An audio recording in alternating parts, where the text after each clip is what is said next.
നമസ്കാരം. പ്രധാന വാർത്തകൾ.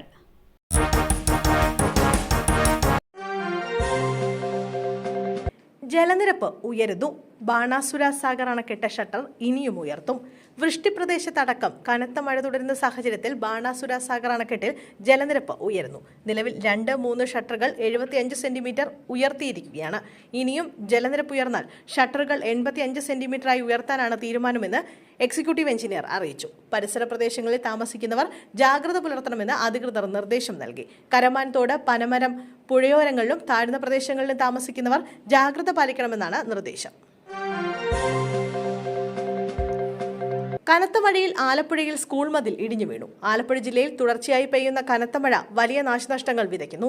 ചെന്നിത്തലയിൽ വെട്ടത്തുവിള LP സ്കൂളിന്റെ മതിൽ ശക്തമായ മഴയിൽ പൂർണ്ണമായും ഇടിഞ്ഞു വീണു. ആളപായമൊന്നും റിപ്പോർട്ട് ചെയ്യപ്പെട്ടിട്ടില്ലാത്തതിനാൽ വലിയൊരു ദുരന്തം ഒഴിവായി. മഴ കനത്തതോടെ ആലപ്പുഴയുടെ വിവിധ ഭാഗങ്ങളിൽ വെള്ളക്കെട്ട് രൂക്ഷമായിട്ടുണ്ട്.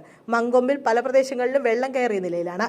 കുട്ടനാടിന്റെ താഴ്ന്ന പ്രദേശങ്ങൾ പൂർണ്ണമായും വെള്ളത്തിനടിയിലായതോടെ ജനജീവിതം ദുസ്സഹമായിരിക്കുകയാണ്. കൃഷിനാശവും ഗതാഗത തടസ്സവും ഇവിടെ നിത്യസംഭവമായി മാറിയിരിക്കുകയാണ്.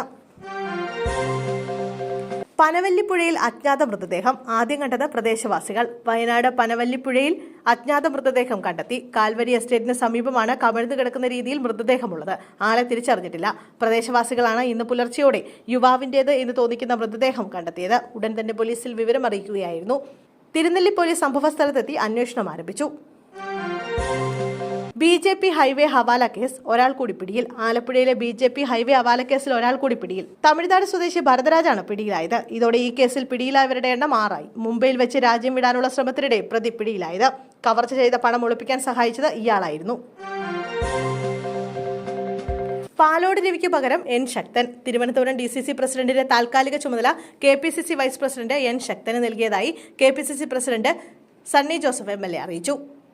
കോൺഗ്രസിനെ വെട്ടിലാക്കിയ ഫോൺ സംഭാഷണം പുറത്തു വന്നതിന് പിന്നാലെ പാലോട് രവി രാജിവെച്ചതോടെയാണ് N ശക്തന് താൽക്കാലിക ചുമതല നൽകിയത്.